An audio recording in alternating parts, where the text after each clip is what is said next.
Hey everybody, how you doing? Welcome back to the channel. Today's video, as the title states, I'm going to do some stabilizing. What I was going to do is take you along this little journey here just to show you what I do to stabilize some of my woods. Now, as you know, I got a supplier, and I get my acrylic dyed stabilized woods from him. But the other woods that are just naturally dyed, for the most part, I'm going to be doing them. I buy a couple from George, but most everything else I'm going to be doing. And in this little video, we're going to go ahead and we're going to start the process on some quilted maple. I got some really pretty pieces, and I got to get them stabilized because some of them are going to be used later to put on kitchen knives. I'm going to do a kitchen knife series, and that's going to have the maple on them, as well as just to keep an inventory, because of course, you know, I like my wood. So yeah, let me grab the box, and well, actually I'll grab the wood first, and we'll have to find out if I got enough pieces, and well, I'll show you what I got to do.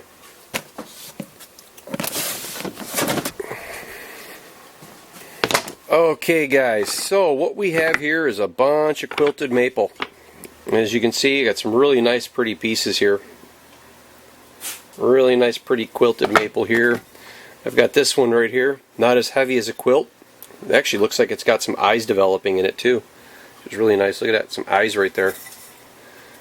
So this is pretty neat because this has got a quilt going onto the right side as you guys are looking at it, and then some eyes going off to the left there. So that's a really nice piece. And this is a very heavily quilted piece here. This is really nice. This will stabilize really nice. There's another piece that needs to be stabilized, and it's nice because it's got that two-tone finish. It's nice. And this is already stabilized, just kind of wiped down a little bit. It's not sanded completely down, but this has a quilt in it, and then it's got that little bit of these lines, which are pretty neat. It's like it's not a curl per se, but it really lends itself to a different look.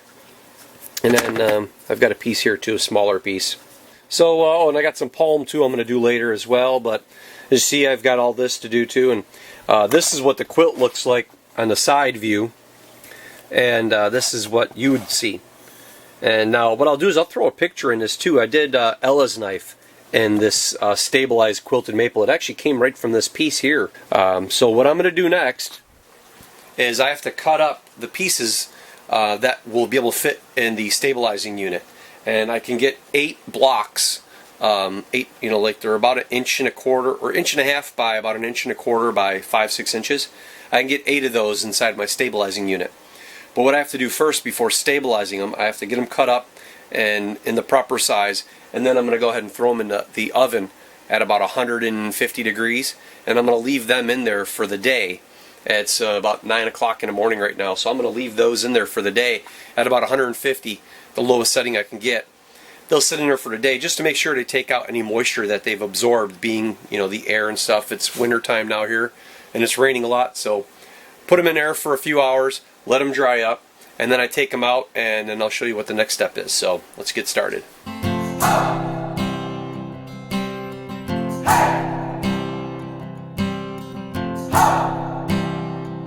Okay, so this is inside diameter about 4 inches, and it's 16 inches high.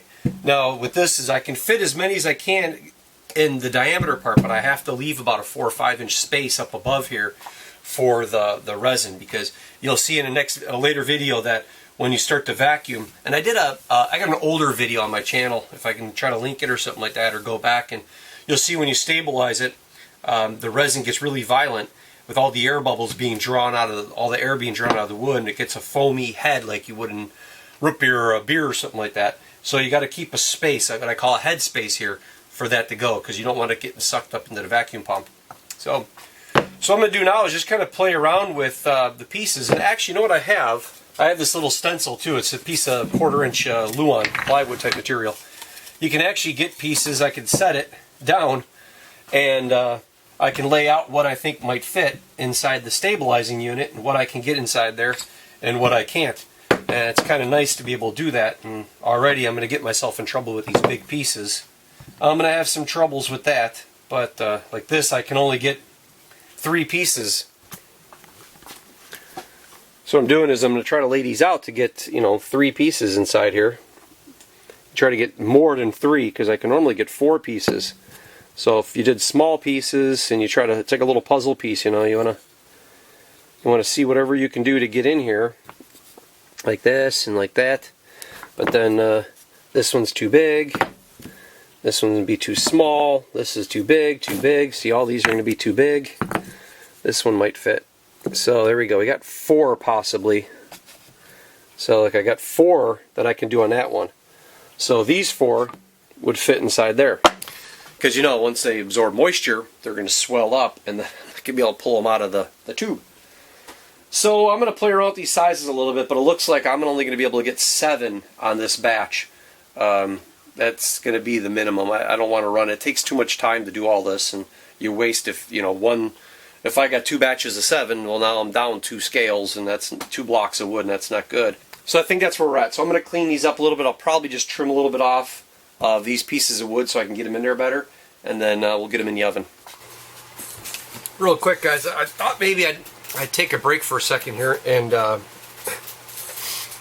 maybe I'm getting ahead of myself because I know I've been asked several times in the past, whether through social media or here somebody comes by the shop, is why stabilize wood? Why would they want the wood stabilized? More importantly, I've had a couple people say, well, I don't know if I really want the wood stabilized because it's not natural. Well, I tell people, I says, wood is, even though it's in block form, you would consider it's dead. It's not a tree anymore, so therefore it's just a piece of wood. But with the wood, it absorbs in its natural state like this, just raw wood. It absorbs moisture and it dries. So it bends, it flexes, it twists, it cracks. It's also softer. Now, there's a little bit we can do to prevent that from happening, and that is adding polymers to them, or whether man-made or somewhat refined from natural oils and stuff from other plants. And what I mean by that is using things like mineral spirits and like Watco Danish oils, you know, penetrating oils.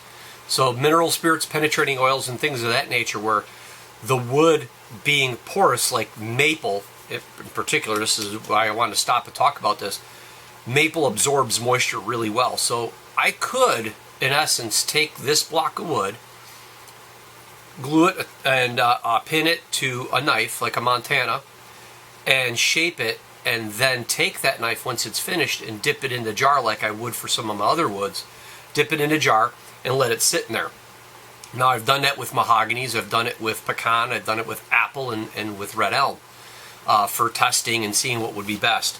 Some of those woods are really hard, and although they do take the stabilizing, a fellow like myself, we can't stabilize, we can only stabilize to a certain extent, meaning the resources that we have usually in our shops limit the amount of pressure that we can put wood under. There's guys that do nothing but stabilize, and they have big commercial grade systems. They can go upwards to 4,000 psi's. I mean, that's air pressure. I think it's about 15 psi's for every one negative bar of pressure, meaning the pressure being pushed into the wood. So a company out there that could stabilize with acrylics or others like mine, like the cactus juice and stuff I use, they can put this piece of wood and put it in a vessel and apply over 260 negative bars of pressure to this wood. Versus me, I can put it at maybe 5 or 6 negative bars of pressure with the pot that I have and everything. And with maple it works great, and with some of the oaks and some of the other ones it works really good with. But there's other woods that don't take the stabilizing as easily as maple. So I soak them in my my little chemical, my little mixture. Ooh, sorry. All the cuttings got my nose.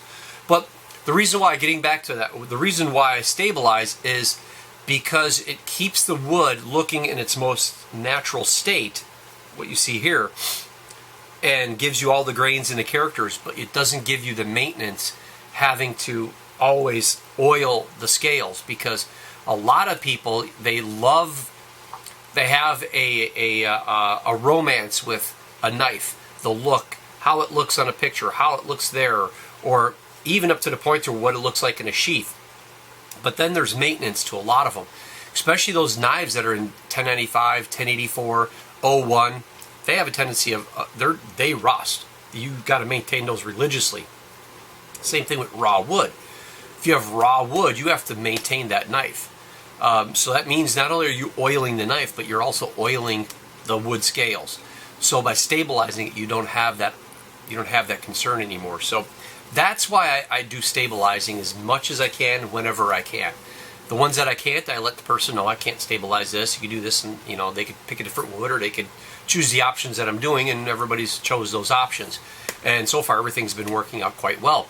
But with the woods that I soak and I do that, I tell them you have to maintain that. So I want to take a break real quick just to mention that. So that was the case there. I also, I'm going to actually wrap the video up here because I've got a Kydex sheath I'm working on. I forgot about it, and I got to get it going because the fellow's coming out later today to pick it up. So I got to finish the sheath for his knife and actually get a video made too, because he's coming this afternoon. So I got to finish the knife, do a little video, and then get it to him. And then I'll bring you guys back to all this. But I didn't want you to skimp out. I've got all the wood cut. I got it all fit. I managed to fit these pieces together as well as these pieces together. I actually found a different piece of wood that I could cut. So these two pieces are actually going to be one set of scales. So I've got this. This will all fit in the stabilizing unit. So when I'm finished with the sheath, which is being pressed right here, and I know that's done, I'm going to kick out a video real quick for him. And then I'm going to go ahead and throw these in the oven at about 150 degrees. It's about what the lowest my little toaster oven there will go at. It's about 150. I put them in there. It'll be in there for the rest of the day. Then I'll take them out, and I put them in a big pickle jar that I have. And you'll see that in the next video. This is going to be probably a part 3 series, so this is part 1. So thanks, everybody, for stopping over. Sorry it's been kind of a little hodgepodged here. Just trying to get back in the roll of things after the first of the new year, and taking a couple of days off, at least 3 or 4 days off.